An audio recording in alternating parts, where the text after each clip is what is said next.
Il était une fois Monsieur Alexander McQueen. Il y a des créateurs qui redéfinissent la mode et puis il y a ceux qui transforment chaque tissu, chaque couture en une forme d'art émotionnel.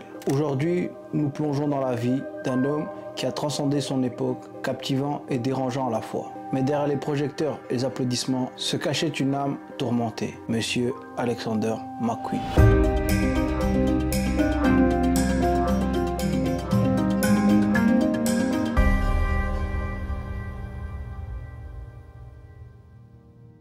Né en 1969 dans un quartier ouvrier de Londres, Lee Alexander McQueen, oui, il y a quelque chose qui colle pas. Entre son prénom Lee et sa tête, j'ai eu la même réaction que vous. Bon, on s'égare, revenons. Lee Alexander McQueen était loin de l'univers doré des créateurs de mode. Il grandit dans une famille modeste, d'un père chauffeur de taxi et d'une mère enseignante. Très tôt, il ressent qu'il est différent. Ok à l'école pour son orientation sexuelle. Lee subit l'intimidation et la solitude. Mais au lieu de se briser, il se réfugie dans le dessin. Il rêve déjà de créer des robes et de redessiner les silhouettes féminines dans le seul et unique but de transformer la douleur en beauté. Malheureusement, derrière son talent précoce se cachait une autre ombre. Des abus sexuels subis durant son enfance par un membre de sa famille. Un traumatisme qui marquera profondément son œuvre future, imprégnant ses créations d'un mélange de brutalité et de vulnérabilité.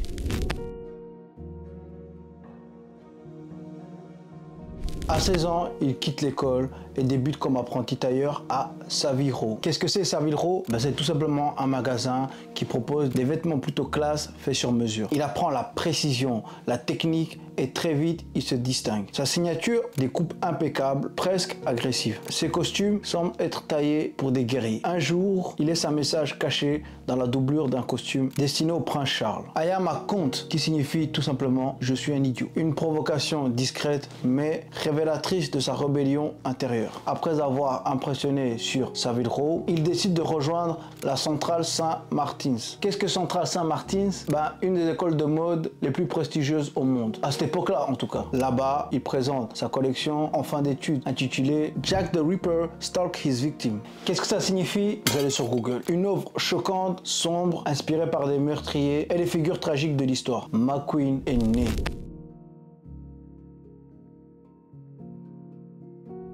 Mais c'est ici qu'un destin incroyable se met en marche. À la présentation de cette fameuse collection, une femme extravagante au chapeau improbable est envoûtée par son talent. C'est rien d'autre qu'Isabella Blow, une icône de la mode britannique, connue pour son goût de risque et ses choix osés. Vous voyez où je veux en venir? Isabella ne voit pas seulement les vêtements, elle voit l'âme de McQueen. Éblouie par son génie, elle décide sur un coup de tête de racheter sa collection entière pour 5000 livres sterling. Mais elle ne s'arrête pas là. Elle prend Alexander McQueen sous son aile, le soutient et l'encourage à aller plus loin. C'est simple, c'est elle qui l'aide à se faire connaître et qui le présente les bonnes personnes et qui lui trouve aussi des financements. Sans Isabella, il n'y aurait peut-être jamais eu la marque Alexander McQueen. Merci Isabella. Elle devient plus qu'un mentor, elle devient une amie, presque comme une mère spirituelle.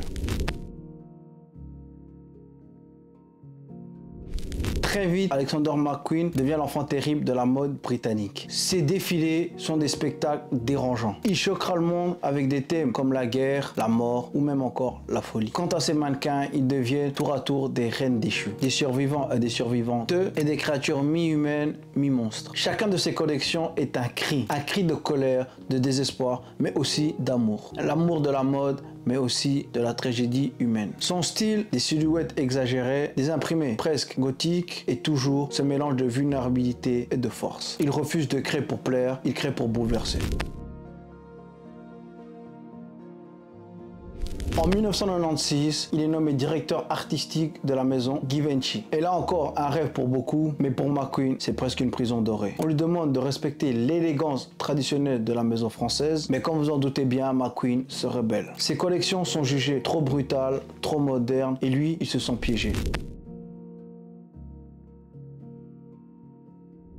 Finalement, à la fin des années 90, il décide de quitter Givenchy. Épuisé mais déterminé à retrouver sa liberté artistique, il se concentre alors sur sa propre maison, Alexander McQueen, où il peut laisser libre cours à sa folie créatrice. Au début des années 2000, McQueen est au sommet de sa gloire. Ses défilés deviennent légendaires. Il fera même pleurer le public lors d'un défilé lorsqu'on va apercevoir Kate Moss en hologramme. Ou encore surprend le monde avec des robots peignant une robe en direct. Il redéfinit la mode comme un art total. Mais malgré le succès, quelques quelque chose en lui se brise. Le stress, la pression, Alexander McQueen va tout simplement sombrer dans la dépression et la consommation de drogue. Ses relations amoureuses se détériorent et il perd le contrôle de sa propre vie. En 2007, son mentor et ami Isabella Blow se suicide. Un coup dur pour McQueen qui perd alors l'un de ses plus grands soutiens. Malheureusement, 3 ans plus tard, sa mère décède. Et avec elle, la dernière étincelle d'espoir s'éteint. Alexander Lee McQueen met fin à ses jours. Il laisse derrière lui une note simple, poignante, demandant à ceux qu'il aimait de prendre soin de ses chiens.